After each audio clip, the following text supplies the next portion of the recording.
ஆகவே Bible study நம்ம இன்னையிலேருந்து புதுசாக ஒரு புதிய ஜேர்னி, இது வந்து ஒரு லாங் ஜேர்னிக்கு உங்களை நான் வரவேற்கிறேன். ஒரு பெரிய ஒரு பிரயாணத்திற்கு ஆண்டவர் இயேசுவின் நாமத்தினாலே உங்களை நான் வரவேற்கிறேன். ஆகவே பொறுமையோடு நம்ம பிரயாணிப்போம். எப்பொழுதுமே பிரயாணத்தில் வந்து வேகமாக ஓடி முடிச்சிடணும்னு இல்லை. இன்னைக்கு பைபிள் ஸ்டடிக்கு வந்தோம், எல்லாத்தையும் கற்றுட்டு வீட்டுக்கு போயிட்டோம்னு இல்லை. அது வந்து பொறுமையாக நேரம் எடுத்து அந்த பிரயாணத்திலே நாம் ஓடும் பொழுது, பிரயாணம் செய்யும் பொழுது அது நமக்கு ஆசீர்வாதமாக இருக்கும். தேவன் அதை விரும்புகிறார். அவர் அது பெரிய ஒரு 100 மீட்டர் ரேஸாக தேவன் நம்முடைய வாழ்க்கையை வைக்கவில்லை. ஒரு மேரத்தான் ரேஸ் போல ஒரு பொறுமையாய் ஓடுகிற ஓட்டத்தை தான் தேவன் வைத்திருக்கிறார். ஆகவே இந்த பைபிள் ஸ்டடியிலுமே நாம் எக்ஸைட்டடான நிறைய காரியங்களே நாம் படிக்க போகிறோம். அதற்கு முன்பதாய், எல்லாவற்றிற்கும் முன்பதாய் த பேசிக், த ஃபவுண்டேஷன், அடித்தளம்னு சொல்லுவாங்க, அஸ்திபாரம்னு சொல்லுவாங்க. அந்த அஸ்திபாரத்தை தான் நாம் இன்றைக்கும் வருகிற சில நாட்களும் நாம் அதை பார்க்க போகிறோம். ஒன்ஸ் நம்ம வந்து இந்த ஃபவுண்டேஷன்ல நம்ம சரியா புரிதல் வந்துருச்சு, சரியா இந்த அஸ்திபாரத்தை நாம் புரிந்து கொண்டோம் என்றால் கட்டிடம் கட்டுவது, கட்டி எழுப்புவது அது எளிதாய் மாறிவிடும். அஸ்திபாரம் போடுறதுக்கு தான் நேரம் அதிகமாகும். அஸ்திபாரம் ஒன்ஸ் போட்டு முடிச்சாச்சுன்னா கட்டிடத்தை வந்து லெகுவாய் நாம் கட்டி எழுப்பி விடலாம். ஆகவே planning to spend some time இந்த ஃபவுண்டேஷன், இந்த அஸ்திபாரத்திலே கொஞ்சம் நேரத்தை நான் செலவழிக்க நான் விரும்புகிறேன்.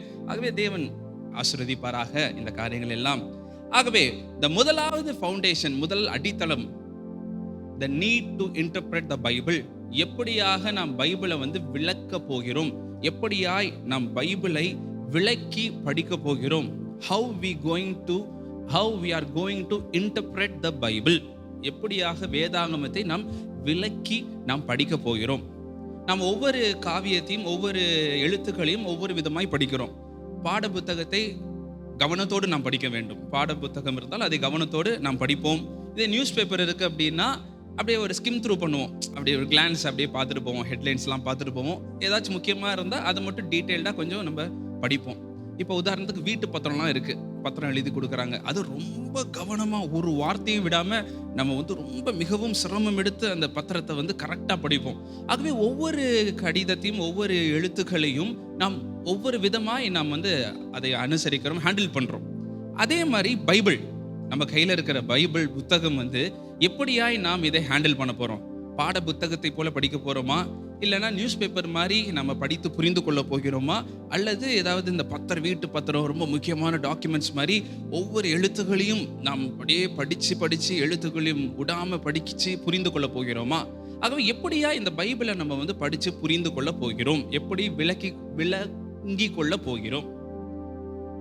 ஒரு நல்ல செய்தி என்ன அப்படின்னா, நம்ம எல்லாத்துக்குமே இயல்பாகவே ஒரு காரியத்தை படித்து விளங்கி கொள்ள முடியும். அது ஒரு நல்ல செய்தி. அது ஒரு குழந்தையா இருக்கட்டும், பெரிய முதிர்ந்தவர்களா இருக்கட்டும், எல்லாத்துக்குமே அந்த கிருபை இருக்கு. எல்லாரும் ஒரு காரியத்தை வந்து நம்ம சுத்தி இருக்கிற காரியங்களை விளங்கி கொள்வாங்க. ஒரு குழந்தையே இருக்கு, குழந்தை வந்து முக ஜாடையை வச்சு, பெற்றோர்களோட முக ஜாடையை வச்சு அது விளங்கி கொள்ளும். இப்போ அம்மா கோவமா இருக்காங்க, அப்பா கோவமா இருக்காங்க, இப்போ போய் அது கேட்கக்கூடாது. இப்போ அம்மா அப்பா சந்தோஷமா இருக்காங்க, சிரிச்ச முகத்தோடு இருக்காங்க, இப்போ போய் நம்ம காரியத்தை கேட்கலாம் அப்படின்னு பிள்ளைங்களும் அந்த காரியங்களை வந்து அப்படி இன்டர்பிரேட் பண்றாங்க. அதை வந்து பகுத்தறிந்து அதை இன்டர்பிரேட் பண்ணி அவங்க ஹேண்டில் பண்றாங்க. குழந்தைங்களே, பெரியவர்களே கேட்கவே வேண்டாம், நம்ம சுற்றி இருக்கிற காரியங்களை நம்ம வந்து பார்த்து ஹேண்டில் பண்றோம், இன்டர்பிரேட் பண்றோம். ஆனா என்ன ஒரு கெட்ட செய்தி அப்படின்னா, எல்லா நேரமும் நம்ம அப்படி பண்ற அந்த இன்டர்பிரிட்டேஷன், எல்லா நேரமும் அந்த கணித்தல் வந்து சரியா இருக்கணும்னு அவசியம் கிடையாது. சில நேரம், பல நேரம் தப்பா போயிடுது. நான் இப்படி நினைச்சிட்டு உங்ககிட்ட சொன்னேன், அது வேற மாதிரி ஆயிடுச்சு, சாரி. இல்லை நான் வேற மாதிரி நினைச்சிட்டு உங்ககிட்ட சொன்னேன், தப்பா ஆயிடுச்சு, சாரி. நம்ம ஒன்று கணிக்கணும், ஆனா அது உண்மையிலேயே அது பார்த்தா அது கொஞ்சம் ப்ராப்ளமேட்டிக்கா மாறிடுது. அதே போலதான் வந்து நிறைய நேரம் நம்ம பைபிள்ல வந்து சில காரியங்களை நம்ம படிக்கும் பொழுது சில காரியங்கள் கணிக்கிறோம். ஓ, இதுதான் இப்படி இருக்கு போல, சரி ரைட், இதை ஃபாலோ பண்ணலாம், இதை ஃபாலோ பண்ண வேண்டாம், இப்படி நம்ம கணிக்கிறோம். பல நேரங்களில் நம்ம கணிப்பு வந்து தவறி போயிடுது. அது வந்து ஒரு சின்ன ஒரு வருத்தப்படக்கூடிய ஒரு கெட்ட செய்தியாய் இருக்கிறது. சரி, பைபிள்ல வந்து எளிய பொருள்லாம் இருக்கு, பிளெயின் மீனிங் சொல்லுவாங்க. சில வசனங்கள்லாம் படிச்சா அது ஈஸியா நமக்கு புரியும். என்ன சொல்லலாம்? உதாரணத்துக்கு வந்து மனைவிகளே உங்கள் புருஷர்களை கீழ்ப்படியுங்கள். இது வந்து பிளெயின் மீனிங், எளிய ஒரு பொருள் தான். படிச்சோன்னு நமக்கு விளங்கிரும், யார் படிச்சாலும் அதை விளங்கிரும், அதை விளங்கும். ஆனா உண்மையிலேயே அப்படிப்பட்ட எழுத்துக்கள் சிம்பிளாலாம் கிடையாது, சிம்பிள் எழுத்துக்கள்லாம் கிடையாது. நமக்கு திடீர்னு பார்க்க சிம்பிளா தெரியும், ஆனா வந்து உண்மையிலேயே அது அவ்வளவு எளிது கிடையாது. ஏன் அப்படின்னா, உதாரணத்துக்கு சொல்லலாமே, பைபிளில் வந்து உங்களுக்கு விக்கிரகம் உண்டு பண்ண வேண்டாம் அப்படின்னு தெளிவாக இருக்குது. ஒரு சிம்பிள் தான், ஒரு சின்ன ஒரு வாக்கியம்தான். உங்களுக்கு விக்கிரகங்கள் பண்ணிக்கொள்ள வேண்டாம். பார்த்தோன்னு நமக்கு புரியுது, விக்கிரகங்கள் பண்ண வேண்டாம். ஆனால் இன்னும் பக்தியான சில கிறிஸ்தவ கூட்டத்தில் அவங்க விக்கிரகங்கள் வச்சிருக்கிறாங்க.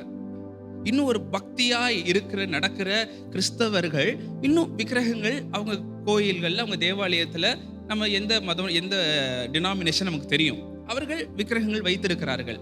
நமக்கு இங்கே படிக்க எளிதாக இருக்கு, என்ன தெளிவாக சொல்லியிருக்கு, இங்கே வைக்க வேண்டாம்னு சொல்லிட்டு அவங்க வச்சிருக்கிறாங்களே, அவங்களும் இதே பைபிள் தான் படிக்கிறாங்க. ஆகவே பைபிள் எப்பயுமே ஒரு எளிய பொருளாக இருக்கும். ஆனால் வந்து அதை வந்து ஒவ்வொருவரும் ஒவ்வொரு விதமாய் அதை பார்க்கிறார்கள். சரி, ஏன் அப்படி பார்க்கறாங்க அப்படின்னா, எல்லாருமே இந்த பைபிள் கிட்ட வரும்பொழுது, எல்லாருமே இந்த பைபிள் கிட்ட அவங்க வரும்பொழுது அவங்க சில ப்ரீ சப்போசிஷன், ப்ரீ அண்டர்ஸ்டாண்டிங்கோட தான் வராங்க. அவங்களுக்கு முன்னாடியே சில கருத்துக்கள் அவங்க மனசுல இருக்கு, முன்னாடியே சில புரிதல்கள் அவங்க மனசுல இருக்கு. அதெல்லாம் சேர்த்து கொண்டு வந்து தான் இந்த பைபிள் வசனத்தை படிக்கிறாங்க. அவங்க மனசுல பல காரியங்கள் இருக்கு. அவங்க கலாச்சாரம் வந்து அவங்க மனசை வந்து ஒரு மாதிரி கட்டி வச்சிருக்கு, மோல்டு பண்ணி வச்சிருக்கு. நம்ம சவுத் இந்தியன் கலாச்சாரம் வந்து நம்மளை வந்து ஒரு மாதிரி யோசிக்கிறதுக்காக நம்ம பழக்கு வித்திருக்கிறது. அந்த ஒரு கலாச்சாரத்தினுடைய பின்னணி இருக்கிறதுனால நம்ம பைபிளை பார்க்கும் பொழுது அந்த கலாச்சார கண்ணாடி வாயிலாக நம்ம பார்க்கிறோம். சவுத் இந்தியா கலாச்சாரத்தின் கண்ணாடி வாயிலாய் நம்ம பைபிளை படிக்க ஆரம்பிக்கிறோம். நார்த் இந்தியாவில் இருக்கிறாங்க, அவங்க அந்த நார்த் இந்தியாவில் இருக்கிற கலாச்சாரத்தோட கண்ணாடி வழியாய் அந்த கண்ணாடி அவர்கள் அணிந்து கொண்டு அவங்க இந்த பைபிளை படிக்கிறாங்க. அதனால இங்கே ஒரே வசனம் தான் இங்கே ஒரு மாதிரியாய் பின்பற்றுகிறார்கள், அதே வசனத்தை வேறு ஒரு பகுதியில் இருக்கிறவர்கள் வேறு விதமாய் அவர்கள் பின்பற்றுகிறார்கள். இதெல்லாம் சரியா? எப்படிதான் கரெக்டா நம்ம வந்து பைபிளை வந்து விளக்க வேண்டும், எப்படியாய் புரிந்து கொள்ள வேண்டும் என்பதை தான் நாம் வருகிற காரியங்களிலே நாம் பார்க்க போகிறோம். ஆகவே எல்லோருமே அவங்கவுங்க சூழலோடு அவங்கவுங்க புரிதலோடு தான் இந்த வேதாகமத்திற்கு வருகிறார்கள் படிப்பதற்காக. எல்லாத்துக்கும் ஒரு கிளாஸ் இருக்கு. இப்போ சகோதரனுக்கு வந்து ஒரு கிளாஸ், ஒரு ப்ளூ கலர் கிளாஸ் இருக்கு, சகோதரிக்கு ஒரு கிரீன் கலர் கிளாஸ் இருக்கு, பிரதர் ஜோஷுவாக்கு ஒரு ரெட் கலர் கிளாஸ் இருக்கு. இப்போ அந்த ரெட் கலர் கிளாஸோட படித்தா எல்லாமே ரெட்டாக தான் தெரியும். இப்போ ப்ளூ கலர் கிளாஸோட படித்தா எல்லாமே ப்ளூவாக தான் தெரியும். க்ரீனோட படித்தா எல்லாமே க்ரீனாக தான் தெரியும். இப்போ 3 பேர் பேச விட்டோன்னு வைங்களேன், எப்படி இருக்குன்னு பாருங்க. இல்லை அது ரெட்டு தான், இல்லை அது ப்ளூ தான், இல்லை அது க்ரீன் தான். எல்லாருக்கும் அவங்கவுங்க பதில் சரியாக தான் இருக்கும். ஆனால் பார்த்தோம் அப்படின்னா அவங்கவுங்க ஒரு கண்ணாடி வாயிலாய் அவர்கள் பைபிளை படிக்கிறாங்க. அதனால அவர்களுக்கு அப்படி சில காரியங்கள் அவர்கள் பேசுகிறார்கள், நாம் புரிந்து கொள்ளுகிறோம். எப்படி நாம் சரியாய் பைபிளை வந்து நம்ம படித்து புரிந்து கொள்ள போகிறோம், அதுதான் நம்ம பார்க்க போகிறோம். சரி, இப்போ சில வசனங்கள் பார்த்தீங்கன்னா எல்லாராலையும் ஒத்துக்கொள்ள முடியல. சிலர் அனுசரிக்கிறாங்க சில வசனங்களை, சிலர் அனுசரிக்காமல் போகிறாங்க. இப்போ உதாரணத்துக்கு சொல்லணும்னா, நம்ம லேவியர் ஆகமம் 11வது அதிகாரம் 7வது வசனத்தில் அங்கே சில காரியங்கள் சாப்பிடக்கூடாது அப்படின்னு இருக்கு. அங்கே சாப்பிடக்கூடாதுன்னு போட்டிருக்கிற பட்டியலில் பைபிள் எடுக்க வேண்டாம், நீங்கள் நான் சொல்கிறத மட்டும் கேட்டால் போதும். அது சாப்பிடக்கூடாதுன்ற பட்டியலில் என்ன வருது அப்படின்னா பன்றிக்கறி வருது. பன்றிக்கறி வந்து நம்ம வந்து பன்றி இறைச்சி சாப்பிடக்கூடாதுன்னு லேவியராகமம் 11வது அதிகாரத்தில் இருக்கு. நம்ம அதை படிக்கிறோம், படிச்சுட்டு பன்றி இறைச்சி சாப்பிடக்கூடாது. சரி, இப்போ நம்ம நார்த் இந்தியாவுக்கு போகிறோம், சரி மணிப்பூருக்கு போகிறோம், நாகாலாண்டுக்கு போகிறோம், அங்கே இருக்கிற பிரதானமான இறைச்சியே பன்றி இறைச்சி தான். அவங்க கலாச்சாரத்தில் பன்றி இறைச்சி தான் மிக முக்கியமான இறைச்சி. திருமணத்தில் என் நண்பர்கள் அங்கேருந்து வர நண்பர்கள் இருக்காங்க, திருமணத்தில் அவங்களுக்கு கொண்டு வர கிஃப்ட்ல பெரிய கிஃப்ட், நம்ம ஊரில் வந்து திருமணத்துக்கு கிஃப்ட்லாம் கொண்டு வருவாங்க, சீரெல்லாம் கொடுப்பாங்கன்னு எங்களை, கட்டில் பீரோ இதெல்லாம் கொடுப்பாங்க. ஆனால் அந்த ஊரில் திருமணத்திற்கு சீர் இந்த மாதிரி முக்கியமான கிஃப்ட்னு எது வரும்னா பன்றிகள் தான் வருமா. ஒரு பன்றியை கொண்டு வந்து கொடுத்தா அது பெரிய கிஃப்ட், அவ்வளோ மகிழ்ச்சி அவங்களுக்கு. ஆகவே எல்லா சர்ச்சு ஃபங்க்ஷன்லையுமே, நம்ம சர்ச்சு 3 நாள் ஃபங்க்ஷன் நடக்குது, அந்த மாதிரி ஃபங்க்ஷன்லாம் முடிஞ்சோன்னே பன்றி இறைச்சி தான் அங்கே பிரதானமாய் அவர்கள் அடித்து அவங்க சாப்பிடுவாங்க. அந்த பன்றி இறைச்சி இல்லைன்னா அவங்களுக்கு சாப்பாடே இறங்காது. அப்படிப்பட்ட ஒரு கிறிஸ்தவர்களும் இருக்கிறார்கள். அவங்களும் ஒரே பைபிள் தான் படிக்கிறாங்க. இப்போ நீங்களும் நானும் படிக்கிற அதே பைபிள் தான் அவங்களும் படிக்கிறாங்க. ஆனால் அவர்கள் அந்த இறைச்சி சாப்பிடுகிறார்கள், நம்ம அந்த இறைச்சி சாப்பிட்றது இல்லை. நம்ம சவுத் இந்தியாவில் அதே லேவியராகமம் 11வது அதிகாரத்தில் இன்னும் சில ஐட்டம் சாப்பிடக்கூடாதுன்னு இருக்கு. அதெல்லாம் பார்ப்போம், நம்ம சாப்பிட்றோமா இல்லையான்னு பார்க்கலாம். என்னெல்லாம் போட்டிருக்கு அப்படின்னா, நண்டு சாப்பிடக்கூடாதுன்னு இருக்கு. ஆமாம், நண்டு சாப்பிடக்கூடாது, வேற என்ன, ப்ரான்ஸ் எல்லாம் சாப்பிடக்கூடாது, லாப்ஸ்டர் ப்ரான்ஸ்லாம் சாப்பிட்ற ஐட்டத்தில் வரல. வேற என்ன, ஆக்டோபஸ்லாம் இருக்கு, ஆக்டோபஸ் சாப்பிடக்கூடாது, ஒட்டக கறி சாப்பிடக்கூடாது, முயல் கறி அது சாப்பிடக்கூடாது. இந்த ஐட்டம்லாம் வந்து நம்மளும் சிலது ஆட் பண்ணிக்கிறோம். நண்டுலாம் வந்து கொஞ்சம் உடம்பு சரியில்லைன்னா நண்டு ரசம் போட்டு குடிச்சா நல்லது அப்படின்றோம். பன்றிக்கறி சாப்பிடக்கூடாது, பைபிளில் போட்டிருக்கு. நண்டு சாப்பிட்டுக்கலாம். ஆகவே நம்ம சௌகரியத்திற்கு சில காரியங்களை நம்ம எடுத்துக்கிறோம், நம்ம அசௌகரியத்திற்கு சில காரியங்களை நம்ம வந்து விட்டுறோம். ஏன் அப்படின்னா அதுக்கு பின்னாடி வந்து கொஞ்சம் கலாச்சாரமும் இணைந்து வருகிறது. நமக்கு பின்னாடி எதாவது சொன்ன கண்ணாடி, நம்ம ஒரு கண்ணாடி போட்டு அது படிக்கிறதுனால சிலது வந்து நம்ம எடுத்துக்கிறோம், கிராண்டடாக எடுத்துக்கிறோம், சிலது வந்து தவிர்த்து விடுகிறோம். அவர்கள் வேறு ஒரு கண்ணாடியை போட்டு அவங்க பைபிளை பார்க்குறாங்க, அதனால அவங்க சில காரியங்களை அவங்க எடுத்துக்கிறாங்க, சில காரியத்தை அவங்க ஒமிட் பண்ணிடுறாங்க. ஆகவே எப்படி ஒரு நியூட்ரலான ஒரு கண்ணாடி, எப்படி ஒரு வெள்ளை கண்ணாடி போட்டுட்டு நியூட்ரலாக எந்த ஒரு கலருமே அஃபெக்ட் பண்ணாமல் பைபிள் எங்க என்ன சொல்லியிருக்கு, அங்கே எப்படி நான் புரிந்து கொள்ள போகிறேன் என்பதை தான் நாம் பார்ப்பதற்காக இந்த ஒரு முன்னோட்டமான காரியங்கள் எல்லாம் நாம் பேசிக்கொண்டிருக்கிறோம். ஆகவே தேவன் அதற்கு உதவி செய்வாராக. தொடர்ந்து நீங்கள் இணைந்திருங்கள். இப்போ பார்த்தீங்கன்னா அதே மாதிரி 1 கொரிந்தியர் 11வது அதிகாரத்தில் ஒரு பிரச்சனை இருக்கு. என்ன பிரச்சனை? 1 கொரிந்தியர் 11வது அதிகாரத்தில் ஸ்திரீகள் வந்து முக்காடு போட்டுக்கணும் அப்படின்னு பைபிளில் வசனம் இருக்கு, ஸ்திரீகள் முக்காடிட்டு கொண்டிருக்க வேண்டும்னு. சில சர்ச்சில் வந்து முக்காடு போடுறாங்க, அதே சில சர்ச்சில் முக்காடு இல்லை. இப்போ ஒரே பில்டிங்கில் வந்து கீழே தமிழ் சர்வீஸ் இருக்கும், மேலே வந்து இங்கிலீஷ்க்கு சர்வீஸ் இருக்கும். தமிழ் சர்வீஸ் போனோம் அப்படின்னா எல்லாம் முக்காடு போட்டிருப்பாங்க. இதே இங்கிலீஷ் சர்வீஸ் போனோம்னா யாருமே முக்காடு போட்டிருக்க மாட்டாங்க. ஆனால் ரெண்டுமே எல்லாரும் யூஸ் பண்ணுறது ஒரே பைபிள். ஒரு சர்ச்சுக்குள்ளேயே 2 விதமான புரிதல் இருக்கு ஒரு வசனத்திற்கு. பிளெயின் மீனிங்காக தான் இருக்கு, எளிய பொருள் மாதிரி தான் தெரியுது. நம்ம சிம்பிளா போட்டிருக்கே, முக்காடு போடக்கூடாது அப்படின்னு போட்டிருக்கே, ஆனாலும் அது எளிய பொருள் அல்ல. ஒவ்வொருவரும் ஒவ்வொரு விதமாய் அதை புரிந்து கொள்ளுகிறார்கள். அதற்காக தான் இந்த காரியங்கள் எல்லாம் அப்படி கொஞ்சம் உங்களுக்கு உங்க மனசை கொஞ்சம் அப்படி கொஞ்சம் அப்படி யோசிக்க வைப்பதற்காய் இந்த காரியங்கள் எல்லாம் நான் சொல்லிக் கொண்டு இருக்கிறேன். ஆகவே பைபிள்ல வந்து ஒரு முக்கியமான ஒரு காரியங்களை நம்ம கவனிக்கணும். எப்பொழுதுமே நான் சொல்லுவேன், பைபிள் வந்து ஒரு இலக்கியம் போன்றது. ஏன்னா எழுத்துக்களால் நிறைந்தது. கிட்டத்தட்ட 1500 வருஷமாய் எழுதப்பட்ட புஸ்தகங்கள் இது. பைபிள் அப்படின்னா புஸ்தகங்களின் தொகுப்பு. நிறைய புத்தகங்களுடைய தொகுப்பு தான் இந்த பைபிள். நிறைய புத்தகம் இருக்கும் உள்ள. அந்த புத்தகத்தெல்லாம் அடுக்கி வச்சு பைபிள்னு கொடுத்துருக்குறாங்க. நம்ம லைப்ரரிக்கு போறோம், லைப்ரரிக்கு போனா அங்க புக் இருக்காது, புத்தகங்கள் இருக்கும். ஒரு புக் இருக்காது, நிறைய புக்கு வந்து அடுக்கி வச்சிருப்பாங்க. அது மாதிரிதான் இதுவும். இது உள்ள போனோம்னா ஒவ்வொரு புக்கு இருக்கும். ஆதியாகமம், யாத்திராகமம், லேவியராகமம், என்னாகமம், யோசுவா, நியாயாதிபதிகள், ரூத், மத்தேயு, மார்க், லூக்கா, அப்போஸ்தலர் அப்படின்னு ஒவ்வொரு புஸ்தகங்கள் இருக்கும். இப்போ நம்ம லைப்ரரிக்கு போறோம், லைப்ரரிக்கு போனா ஒவ்வொரு புஸ்தகங்களுக்கும் ஒவ்வொரு ரேக் இருக்கும், ஒவ்வொரு காரியங்கள் இருக்கும். உங்களுக்கு இதை பத்தி புரிஞ்சுக்கணும்னா இந்த புஸ்தகத்தை எடுத்து படிக்கணும், இதை பத்தி புரியணும்னா அங்க போய் அந்த புஸ்தகத்தை எடுக்கணும். எல்லாத்துக்கும் ஒவ்வொரு விதமான நோக்கங்கள் இருக்கு, வெவ்வேறு காரியங்கள் இருக்கு.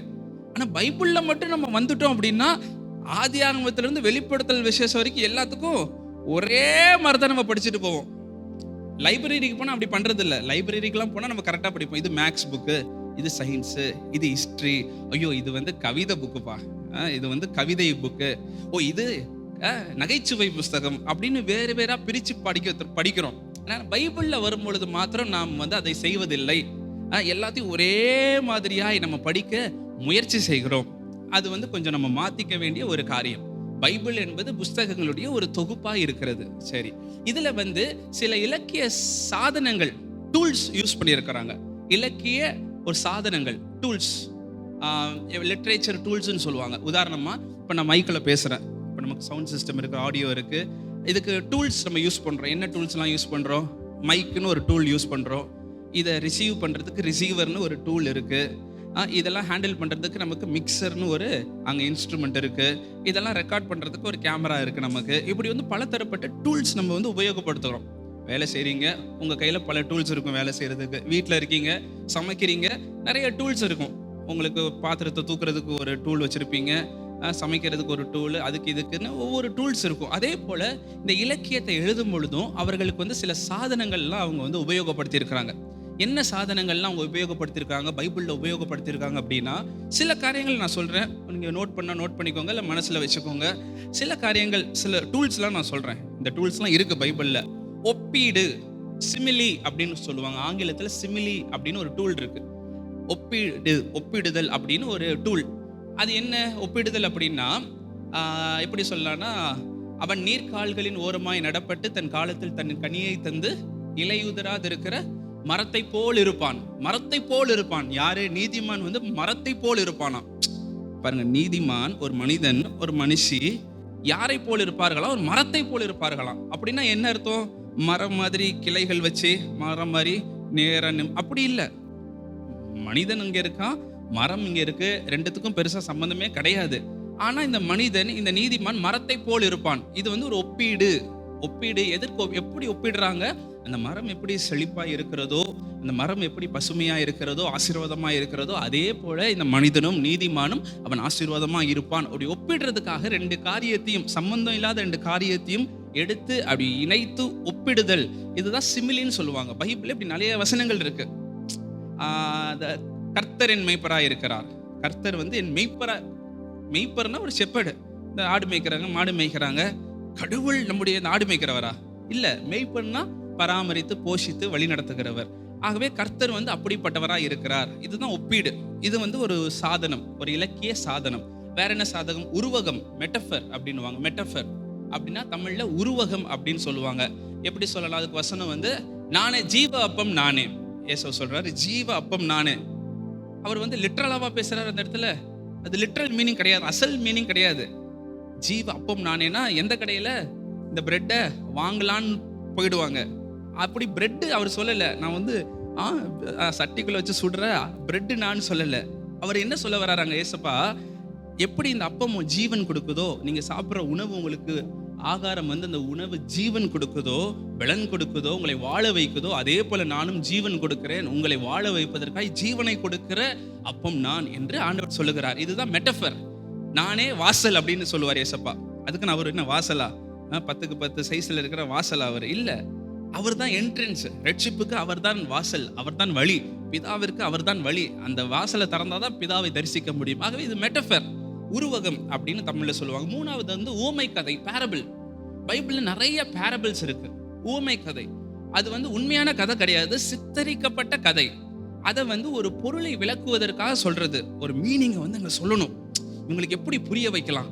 தேவனுடைய அளவற்ற அன்பை இந்த ஜனங்களுக்கு நாம் புரிய வைக்க வேண்டும். எப்படி புரிய வைக்கலாம்? ஒரு கதை ஒன்று சொல்றாரு ஏசப்பா. என்ன கதை? நம்ம ப்ராடிகல் சன், இளைய கெட்டு போன இளையகுமாரன் கதை. இளையகுமாரன் கதைன்ற ஒரு கதையை சித்தரிச்சு, இந்த கதை எல்லாத்துக்குமே தெரியும். ப்ராடிகல் சன், கெட்ட குமாரன், இளையகுமாரன், அந்த கதை எல்லாத்துக்குமே தெரியும். அதனுடைய அர்த்தம் என்ன அப்படின்னா, தேவனுடைய அளவற்ற அன்பு. எப்படிப்பட்ட நிலைமையில் இருந்து வந்தாலும் தேவன் அவனை சேர்த்து கொள்ளுகிறார். அவ்வளவு அன்பை உடையவர் நம்முடைய பிதாவாகிய தேவன். அந்த ஒரு அர்த்தத்தை விலக செய்வதற்காய் சித்தரிக்கப்பட்ட இந்த ஒரு கதை தான் வந்து பேரபிள்ஸ் அப்படின்னு சொல்லுவாங்க. பேரபிள். ஆலகரி அப்படின்னு ஒன்று இருக்கு. ஆலகரி அப்படின்னா தொடர் உருவகம். உருவகம்னா இதுக்கு முன்னாடி பார்த்தோம் மெட்டஃபர், ஜீவ அப்பம் நானே அப்படின்னு ஒரு மெட்டஃபர் பார்த்தோம். இதை இன்னும் கொஞ்சம் டீப்பா, தொடர்ந்து இன்னும் டீப்பா போய் அதுக்கு ஒரு ஸ்பிரிச்சுவல் மீனிங்கை கொடுத்தோம் அப்படின்னா ஆலகரியா மாறிடும். அது தொடர் உருவகம் ஆலகரியா மாறிடும். அப்படின்னா உதாரணத்துக்கு பார்ப்போமே, ஜீவ அப்பம் நானே. அப்பம் எடுத்துக்கலாம். அப்பம் பார்த்தீங்கன்னா புளிப்பில்லாத அப்பம். அந்த புளிப்பில்லாத அப்பத்தில் வந்து புளிப்பு, அந்த ஈஸ்ட் இருக்காது, அந்த கிருமிகள் இருக்காது. அந்த கிருமிகள் இல்லாமல் இருக்கிறதுனால அது புளிப்பு இல்லாமல் இருக்கும். இயேசுக்குள்ள பாவம் என்கிற கிருமி இல்லை, அவர் பரிசுத்தமாக இருந்தார். இப்போ பாருங்க, நான் வந்து ஒரு ஆவிக்குரிய அர்த்தம் மாதிரி ஒரு அர்த்தத்தை உள்ள கொண்டு வரேன். இதுதான் ஆலகரின்னு சொல்லுவாங்க. அநேக நேரம் இது ரொம்ப டேஞ்சரான ஒரு டூலு. நம்ம வந்து எல்லாத்தையும் இப்படி ஆலகரியா பார்ப்போம். நிறைய ஊழியர்கள், நிறைய பேர் பைபிள் படிக்கும் போது இப்படி ஏதாவது உள்ள ஆழமான அர்த்தம் இருக்கா? நிறைய பேருக்கு ஆழமான செய்தி கொடுங்க பிரதர், ஆழமா போங்க அப்படின்னா இதை தான் நினைக்கிறாங்க. ஆழமா செய்திக்கு போறதுன்னா என்னன்னா, அப்படி மீனிங்குள்ள மீனிங், அர்த்தத்துக்குள்ள அர்த்தம் உள்ள போய், அப்பம் புளிப்பில்லாத அப்பம், அந்த அப்பத்துல புளிப்பில்லை, இயேசுவிட்ட பாவம் இல்லை, அந்த அப்பம் 3 நாள் இருந்தா கெட்டு போயிடும், இயேசு 3 நாள் மரணம் அடைந்து இருந்தார், அப்படிலாம் அப்படியே போவாங்க. உதாரணத்துக்கு பார்க்கணும், அந்த பொண்ணு பார்க்குற விஷயத்துல எலியேசர், அந்த காரியங்கள் உங்களுக்கு தெரிஞ்சிருக்கும். ஆபிரகாம் வந்து பொண்ணுக்கு ஈசாக்கு பொண்ணு பார்க்கும் பொழுது எலியேசர் அனுப்பிச்சு விட்டாரு. அது இது யாரு? அந்த வேலைக்காரன் யாரு? பரிசுத்த ஆவியானவர் மணவாட்டியை தேடி இந்த உலகத்தில் வந்திருக்கிறார். ஆபிரகாமுக்கு அந்த ஈசாக்கு பெண் கொள்ளும்படியா, இப்படின்னு ஆவிக்குரிய அர்த்தங்கள் நிறைய பேர் உள்ள கொண்டு வந்து சொருவாங்க. இது வந்து ஆலகரிக்கல் ஒரு டூல். பைபிள்லையும் யூஸ் பண்ணியிருக்காங்க சில இடத்துல. நம்ம எங்க பார்க்கலாம்? கலாத்தியர் 4வது அதிகாரத்தில் பார்க்கலாம். பவுல் உபயோகப்படுத்தி இருக்கிறாரு. 4வது அதிகாரம் கலாத்தியர்ல ஆலகரி பவுல் உபயோகப்படுத்தி இருக்கிறார். என்ன உபயோகப்படுத்தி இருக்கிறார்? ஆபிரகாமுக்கு 2 குமாரர்கள் இருந்தார்கள். ஒரு குமாரர் அடிமையின் வயிற்றிலிருந்து வந்தவர், ஆகாருடைய வயிற்றிலிருந்து வந்தவர். இன்னொரு குமாரர் வாக்குத்தத்தம் பண்ணப்பட்ட சாராயினுடைய வயிற்றிலிருந்து வந்தவர்கள். இந்த 2 பேரும் யாருன்னா, இவங்க பழைய ஏற்பாடு, இவங்க புதிய ஏற்பாடுன்னு போட்டாரு. சாராய் இந்த ஆகாரோட வயிற்றிலிருந்து வந்த இஸ்மவேல் வந்து பழைய ஏற்பாடுக்கு ஒத்து இருக்கிறான். நம்ம வாக்குத்தத்தம் பண்ணப்பட்டு வந்த பிள்ளை வந்து புதிய ஏற்பாடுக்கு, புதிய உடன்படிக்கைக்கு ஒத்திருக்கிறான் அப்படின்னு ஒரு ஆவிக்குரிய அர்த்தத்தை வந்து அங்க பவுலே கொண்டு வராரு. இது வந்து ஆலகரின்னு சொல்லுவாங்க. ஆலகரிக்கல் சாதனம், தொடர் உருவகம். இது அப்போஸ்தலர்கள் பண்ணா பிரச்சனை இல்லை. பைபிள்ல யாராவது இப்படி பண்ணியிருந்தா பிரச்சனை கிடையாது. நம்ம ஏதாவது ஒரு வசனத்தை எடுத்து அதுக்கு நம்ம ஒரு ஆழமான அர்த்தம் கொடுக்குறோம்னு சொல்லிட்டு எக்ஸ்ட்ரா ஃபிட்டிங்லாம் நம்ம போடும் பொழுது கொஞ்சம் சிக்கலாக ஆயிடும்.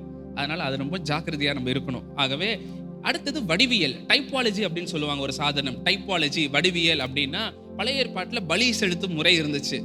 அது எதற்கு இருந்துச்சுன்னா, புதிய ஏற்பாடிலே இயேசு வந்து பலியாக்கப்பட போகிறார். அதற்கு ஒரு நிழலாட்டமாய் பழைய ஏற்பாட்டு காலத்திலே நடந்த ஒரு காரியம் தான் இந்த பலியிடுதல், சாக்ரிஃபைஸ், அனிமல் சாக்ரிஃபைஸ். ஏன் அப்படின்னா, இயேசு அவர் அடிக்கப்பட போகிறார். இது டைப்பாலஜி. யோனா 3 நாள் மீன் வயிற்றுக்குள்ள இருந்தார்.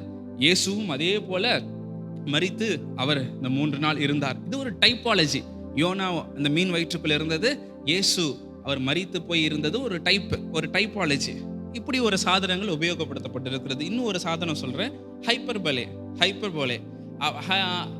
இது வந்து மிகைப்படுத்தப்பட்டு பேசுதல், மிகைப்படுத்தப்படுதல். அப்படின்னா, ஆமாம் எனக்கு 1008 பிரச்சனை இருக்கு அப்படின்னு சொல்லுவோம். பிரச்சனை என்னமோ ஏதோ ஒரு பிரச்சனை இருக்கும். நம்ம ஒரு பிரச்சனை இருக்கும், லேட்டா போனதுனால மேனேஜர் திட்டிருப்பாரு. ஆனா வந்து நம்ம வீட்டில் சொல்லும்போது எனக்கு 1008 பிரச்சனை இருக்கு. ஒரு பிரச்சனை தான், மேனேஜர் திட்டாரு. ஆனா சொல்லுவோம் எனக்கு 1008 பிரச்சனை இருக்குன்னா உண்மையிலே அவ்வளவு பிரச்சனை இல்லை. அதை வந்து அந்த சிச்சுவேஷன் அப்படி ஒரு மிகைப்படுத்தி நம்ம வந்து அதை சொல்லுவோம். அப்படிதான் வந்து பாத்தீங்க அப்படின்னா, இயேசு சொல்றாரு, உன் கண் உனக்கு இடரல் உண்டாக்கினால் அதை வந்து பிடுங்கி போட்டுரு அப்படின்னு. இதை எப்படி எடுத்துக்கணும்? லிட்டரலா எடுத்துக்கணுமா? அப்படியே எடுத்துக்கணுமா? இல்ல, இது வந்து ஒரு ஹைப்பர்போலே ஸ்டேட்மெண்ட். இது மிகைப்படுத்தப்பட்ட ஒரு சாதனத்தை அங்க இயேசு உபயோகிக்கிறார். அவ்வளவு கொடிதானது பாவம். உன் கண்ணையே நீ பிடுங்கி போட்டுறணும், அவ்வளவு கொடிதானது இந்த பாவம். இந்த இச்சை என்கிற பாவம் அவ்வளவு கொடியது, அதனால ஜாக்கிரதையா இரு அப்படின்னு ஆண்டவர் வந்து மிகைப்படுத்தி அந்த இடத்துல அங்க பேசுகிறார். அவை பைபிள்ல இப்படிப்பட்ட சாதனங்கள் நிறைய உபயோகப்படுத்தப்பட்டிருக்கு. அதனால நம்ம பைபிள் படிக்கும் பொழுது எல்லாத்தையும் லிட்டரலா எடுத்துக்க கூடாது. அப்படியே அசல் அர்த்தத்தை அப்படியே நம்ம எடுத்துக்கொள்ள கூடாது.